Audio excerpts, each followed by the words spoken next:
سلام علیکم. د ریاض سره ډېر غټ ظلم شوی او عزتمنو د دې هر څه نه مخکې زه درته دا یادګینه وکړم، تاسو کو چېرې زموږ په دې چینل کې نوي وئ حتما درسره زموږ همدا چینل درسره سبسکرایب کړئ، خوا کې ورسره د ټلۍ نشان ووهئ چې ښایي یوه نوې معلوماتي ویډیو تاسو ته په اسانۍ باندې در ورسېږي. د ریاض د پښتو یوه مشهوره اداکاره ده او ښه ښایسته غږ لري او په ډېر لږ وخت کې خپل نوم ځان ته پیدا کړی دی. ځکه عزتمنو چې د دې دومره عمر نه دی چې په څومره عمر کې دې ځان ته خپل نوم پیدا کړو. داسې ډېرې اداکار دي، داسې ډېرې سنګر دي چې تر اوسه پورې یعنې څوک یې پېژني نو صرف غږ یې اوري. عزتمنو واحد دا یوه سندرغاړه ده چې ډېر د اورګوټي والي نه ښایسته غږ لري. په دې سره پېغلم شوله خو د دې غږ یعنې څه ورک نه شو او ښایي یو پښتون یې یادوي. عزتمنو دا نن سبا ډېره خفه ده او ډېره په ټینشن کې ناستې ده او ډېر فکرونه کوي. دا ولې عزتمنو چې د دې د موبایل نه چا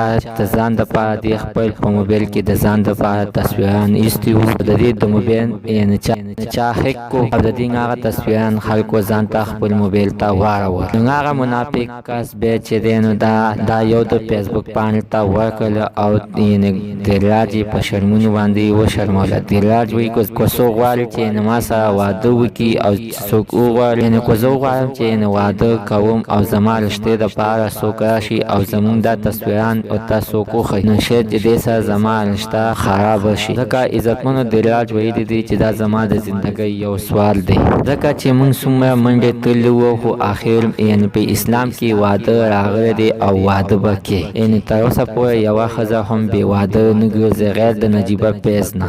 زما دغه تصویران چې یعنې څوک وایي وګوري نوې معلومات د دې ځای پورې ځای ته نوي معلومات دپاره زموږ همدا چینل ته سبسکرایب کړئ، خوا کې ورسره د ټلۍ نښان ښایي یوه نوې معلوماتي ویډیو تاسو ته په اسانۍ باندې در ورسوي.